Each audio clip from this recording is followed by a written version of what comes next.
Imagine a time when sugar was a luxury and sweetness was a rare treat. Back then, in the heart of early American kitchens, there was one thick, dark syrup that turned poverty into flavor: molasses. It arrived in wooden barrels, sticky and rich, offloaded from ships that had sailed from the Caribbean. This wasn't just an ingredient. For many families, it was survival. In dusty towns and rural farms, molasses sat on shelves like gold. It was cheaper than white sugar and lasted far longer. When the Civil War tightened wallets and the Great Depression emptied cupboards, molasses remained. Housewives poured it into everything, from breads to beans, from cookies to casseroles. It masked the taste of spoiled food, sweetened the most bitter greens, and turned dry cornbread into something people actually looked forward to eating. In homes with no electricity and barely any meat, molasses gave food soul. Children in the 1930s would lick it off spoons, their faces sticky and smiling. Mothers knew one spoonful could brighten a day that had no sunshine. When you couldn't afford butter, when milk was just a memory, you could still make molasses bread. Just a few cups of flour, a splash of buttermilk, and half a cup of this syrup, and suddenly your cold, quiet home smelled like something worth coming back to. This wasn't fancy food. It was humble, but it had depth, the kind of taste that reminded you you're alive. Molasses has that kind of magic, sweet, but not too sweet, bold, earthy, with a hint of bitterness that mirrored life back then. And maybe that's why it stuck around for so long. Because even when times were bitter, molasses helped people hold on to something warm, something sweet. Today, most shelves are stacked with shiny bottles of artificial syrups. But once upon a time, a slice of molasses cake was a celebration. Baked with care, spiced just right, it was eaten slowly like it mattered. And it did. Because it was more than dessert, it was dignity on a plate. So if you really want to taste history, not just read about it or watch it in black and white photos, open up a jar of molasses. Smell it. Pour it slow. Bake with it. And you'll understand why, for so many families across America, molasses was more than food. It was the flavor of hope. Ready for the next recipe from America's forgotten past? Let's go back to a time when survival meant simplicity. The name? Hardtack, the toughest bread you'll ever meet. It was as hard as stone and just as dry. Soldiers joked you could break your teeth on it. But for generations, this humble cracker kept Americans alive through war, sea voyages, and starvation. It's called hardtack, and it wasn't made to be delicious. It was made to last forever. Back in the 1800s, before refrigeration, before canned food, people needed something they could carry for months without it spoiling. And that's where hardtack came in. Just 3 ingredients: flour, water, and salt. Rolled out, cut into squares, poked with holes, and baked until it was more brick than bread. There was no butter, no sugar, no softness, but could last years, sometimes decades. And when the Union Army marched through mud and blood during the Civil War, they carried sacks of it. It was their breakfast, lunch, and dinner. Soldiers called it tooth dullers or sheet iron. They had to soak it in coffee just to chew it. Some said they shot bullets at it, and the bullet bounced back. But for all its toughness, hardtack was reliable. When everything else ran out, when meat spoiled and bread molded, hardtack stayed strong. You could count on it. And that meant something in the chaos of war. Sailors swore by it too. On long voyages across the Atlantic, ships carried barrels filled with hardtack. It kept them fed when nothing else would survive the sea air. And during the gold rush, when pioneers trekked across rough deserts and mountains, hardtack was often the only food in their packs. Mothers back home would sometimes try to soften it with bacon grease or stew. And once in a while, when sugar was available, they'd even fry it up like a biscuit. But most of the time, it was eaten with clenched teeth and a tired smile, because it wasn't about taste. It was about making it through. Today, you'll find it in museums or reenactments. But if you ever try making it yourself and take that first bite, you'll understand something powerful. You'll taste the grit of history. You'll chew on the same thing that helped build a nation through war, storms, and hunger. It wasn't fancy. It wasn't soft, but stood the test of time. Hardtack reminds us that sometimes survival doesn't look pretty. It looks plain, tough, and unbreakable, just like the people who ate it. Ready for the next chapter in America's kitchen history? This time, we dive into something simple, yet revolutionary: dehydrated potato flakes. At first glance, it might seem like just dried potatoes, but back in the day, this little invention was a game changer for families and soldiers alike. Long before instant mashed potatoes became a household staple, people struggled to keep potatoes fresh. Potatoes were a vital source of nutrition, but without refrigeration, they spoiled quickly, especially during long winters or when shipped far from farms. Enter dehydrated potato flakes. Thin, dry, lightweight flakes made by drying cooked potatoes and then grinding them into tiny bits. This process preserved the potatoes' flavor and nutrition, but made it last months, even years. During World War II, these flakes became a lifeline.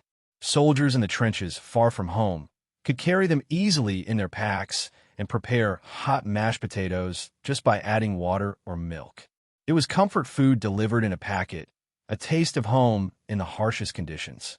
Families back home used the flakes to stretch meals, adding them to soups, stews, and casseroles. No peeling, no boiling for hours, just a quick sprinkle, and their dishes became hearty and filling. Dehydrated potato flakes were not just about convenience. They helped save countless meals and money. When fresh vegetables were scarce or expensive, these flakes kept kitchens running smoothly. Housewives loved how quick and easy they were, turning out fluffy mashed potatoes without the mess and fuss. This invention reflected the resourcefulness of an era defined by frugality and innovation. Today, we take them for granted, popping instant mashed potatoes into microwaves without a second thought. But understanding the history behind dehydrated potato flakes gives us a glimpse into the struggles and triumphs of those who lived before us, how they made do with less and turned even dried potatoes into comfort and survival. So next time you savor that creamy bite of mashed potatoes, remember the journey of those humble flakes, tiny, dry, and simple, yet carrying the heart of America's past. Ready for another fascinating recipe from America's forgotten past? Today, we're diving deep into a humble yet powerful food that quietly sustained many during hard times: canned brown bread. It might sound simple, but this loaf tells a story of innovation, survival, and the strength of everyday Americans. In the early 20th century, before refrigerators became common, keeping bread fresh was a challenge, especially during the Great Depression and World War II, when rationing and shortages made daily meals uncertain. Fresh bread would quickly grow stale or moldy, wasting precious resources. Enter canned brown bread, a clever invention that changed everything. Made from whole wheat, rye, and sometimes enriched with molasses or raisins for sweetness, this bread wasn't just nutritious, it was resilient. The batter was poured into metal cans and steamed for hours. They concealed in moisture, creating a dense yet moist loaf that stayed fresh for weeks or even months without refrigeration. It was practical, it was smart, and it was a literal lifesaver. During wartime, canned brown bread was a staple for soldiers and civilians alike. The portability meant soldiers could carry it in their rucksacks, providing a reliable source of energy on the battlefield. Back home, families turned to it to stretch their food budgets. With many staples rationed, this bread gave households a way to keep full and nourished.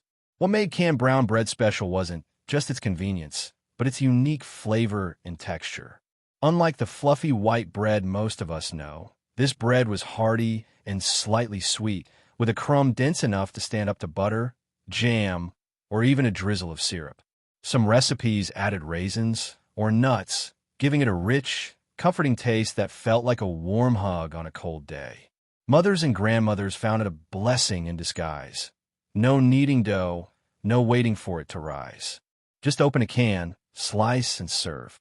It made feeding a family easier during times when every minute counted and resources were scarce.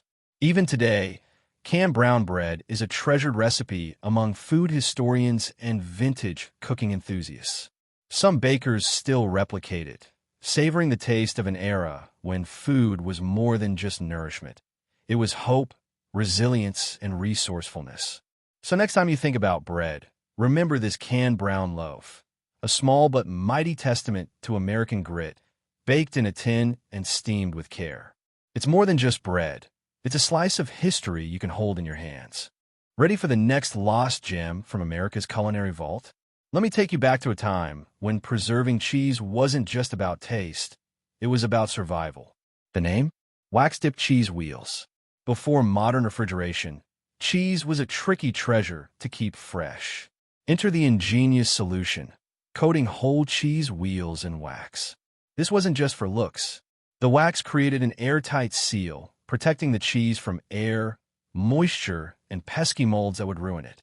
It kept the cheese aging slowly and safely, allowing families and farmers to store for months, sometimes even years. These wax-dipped cheese wheels were a staple on farms across America, especially in the 19th and early 20th centuries. Farmers would craft large wheels of cheese from fresh milk, then carefully dip them in warm wax. The process sealed in flavor and moisture, ensuring the cheese stayed rich and creamy inside. This technique allowed households to enjoy cheese year-round, even through harsh winters when fresh milk was scarce. Soldiers and pioneers also depended on wax-dipped cheeses. On long journeys and military campaigns, having durable, long-lasting food was essential. Unlike soft cheeses that spoiled quickly, these wax-coated wheels could travel far without losing their quality. Over time, wax-dipped cheese became a symbol of resourcefulness and tradition. It wasn't just food, it was a way of life, preserving not only flavor but also history. Today, we still see wax-coated cheeses in shops, a nod to those old preservation methods that kept communities nourished. So next time you unwrap a colorful wax-dipped cheese wheel, remember, it's more than just a snack. It's a delicious link to America's past, crafted with care, patience, and the wisdom of generations. Ready for the next classic from America's culinary past? Let's uncover the story behind beef drippings, also known as schmaltz, a simple ingredient with a powerful flavor and history. Before the days of fancy oils and sprays, cooks relied on every bit of fat rendered from meat, especially beef, to bring rich taste to their dishes. Beef drippings, the flavorful fat left behind after roasting or frying meat, were prized for their deep, smoky essence. Known in some traditions as schmaltz, though traditionally schmaltz is chicken fat, the term sometimes extends to rendered fats in general. These drippings were more than waste. They were liquid gold in the kitchen.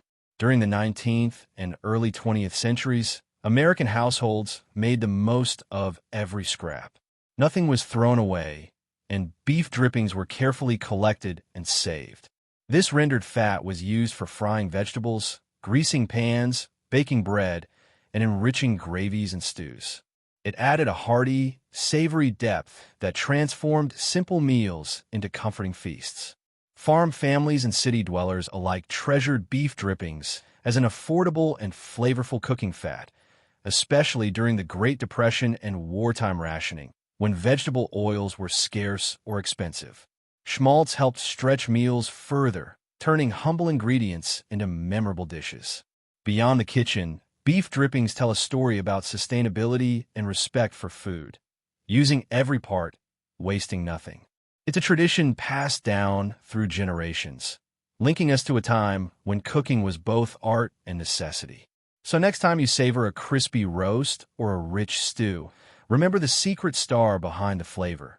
Beef drippings, the savory essence of America's past, still alive in kitchens today. Step into the colorful world of America's sweet traditions as we unwrap the story of a candy that has dazzled generations, ribbon candy. This delicate, shimmering confection wasn't just a treat for the taste buds, but a sparkling symbol of celebration and craftsmanship dating back to the 19th century. Imagine the scene. It's the holiday season, and families gather around tables decorated with twinkling lights and evergreens. Among the festive decorations, glistening ribbons of candy catch the eye, their translucent colors shining like jewels. These are not just sweets, they are an experience, crackling with a satisfying snap and melting with a sweet, buttery flavor. Ribbon candy was born out of a blend of art and science. Confectioners boiled sugar syrup to an exact temperature, then skillfully stretched and folded it over and over. This process transformed sticky syrup into smooth, pliable ribbons that could be twisted and shaped by hand into the iconic loops and curls we recognize today. The candy makers often added bright colors: reds, greens, yellows, perfect for the holiday spirit. But ribbon candy was more than just pretty colors and delicious taste. Before modern candies and mass production, these pieces were made by hand, requiring patience and craftsmanship. Each batch was unique, with slight variations that added to their charm. Families treasured these candies, not only for snacking, but for decorating gingerbread houses, wreaths, and even Christmas trees. They brought a touch of magic and festivity to homes. Beyond the holidays, ribbon candy stood as a reminder of simpler times. When families couldn't afford lavish gifts, a box of these colorful ribbons was a precious present, a symbol of warmth, generosity, and sweet moments shared together. Even in the toughest years, like the Great Depression, ribbon candy offered a small but joyful escape. Today, although industrial candy production has taken over, ribbon candy remains a nostalgic favorite. Seeing those twisted ribbons instantly brings back memories of childhood wonder and holiday cheer. For many, it's not just candy. It's a link to family traditions and the spirit of celebration that has endured for over a century. So next time you unwrap a piece of ribbon candy, remember you're tasting a slice of history, handcrafted, colorful, and crackling with stories from America's golden era. Settle in for a fascinating glimpse into an age-old kitchen tradition: homemade vinegar with Mother, a staple of American household from bygone eras that blends science, patience, and a touch of magic. Long before store-bought vinegar became a kitchen norm, families relied on crafting their own vinegar at home, especially in rural America, where self-sufficiency was essential. What made this process unique was the mysterious Mother, a gelatinous, cloudy film of beneficial bacteria and yeast that transforms simple liquids like cider or wine into tangy, flavorful vinegar. This Mother wasn't just folklore. It was a living culture passed down from generation to generation, almost like a secret family heirloom. The process began by fermenting alcohol-rich liquids in a warm, open container, allowing the mother bacteria to convert alcohol into acetic acid over weeks or even months. Patience was key, but the reward was vinegar packed with rich taste and natural acidity. Homemade vinegar served multiple roles in old kitchens. It was not only a flavorful addition to recipes and pickling, but also a natural cleaning agent and preservative. The tangy vinegar helped families extend the life of their harvests, turning cucumbers into crisp pickles and vegetables into long-lasting preserves. This vinegar-making tradition spoke volumes about the resourcefulness of early Americans. Without modern preservatives or chemicals, they harnessed nature's own power through the mother to create a versatile staple. It's a beautiful example of food as both science and art, requiring care, observation, and respect. Today, while commercial vinegar dominates, many home cooks and artisans have revived this tradition, appreciating the depth and complexity homemade vinegar offers. The mother continues to symbolize connection to nature, to heritage, and to the timeless rhythms of life. So next time you drizzle vinegar over your salad or reach for that bottle in the pantry, remember the living story of homemade vinegar and its humble mother, a living link to the past, full of flavor and history. Prepare to dive deep into the story of one of America's most iconic holiday treats, the legendary brandy-soaked fruitcake. More than just a dessert, this cake is a symbol of tradition, patience, and preservation, known for its incredible ability to last not just weeks or months, but decades, sometimes over 50 years, without losing its flavor or texture. How? The secret lies in the generous use of brandy. Back in the 19th century and through the early 20th century, fruitcakes were a beloved fixture on American holiday tables. These cakes were packed with an abundance of dried fruits like raisins, currants, cherries, and candied citrus peel, mixed with crunchy nuts and warm spices such as cinnamon, nutmeg, and cloves. But what truly set the fruitcake apart was the soaking, and often re-soaking of the cake in brandy or other spirits. Alcohol served a very practical purpose here. It acted as a powerful natural preservative, preventing the growth of mold and bacteria that could spoil the cake. Families would often bake the fruitcake months or even years before special occasions.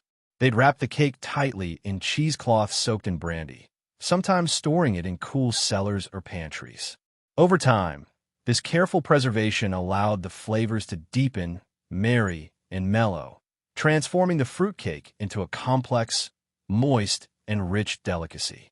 This practice was especially important during times when refrigeration was not available, and food preservation depended heavily on traditional methods. The fruitcake became a way to celebrate abundance and share a gift that symbolized longevity and care. Receiving a fruitcake wasn't just about enjoying a sweet treat. It was about honoring patience, family heritage, and festive spirit. Interestingly, some brandy-soaked fruitcakes have been known to last for more than half a century, maintained through periodic brandy refreshes.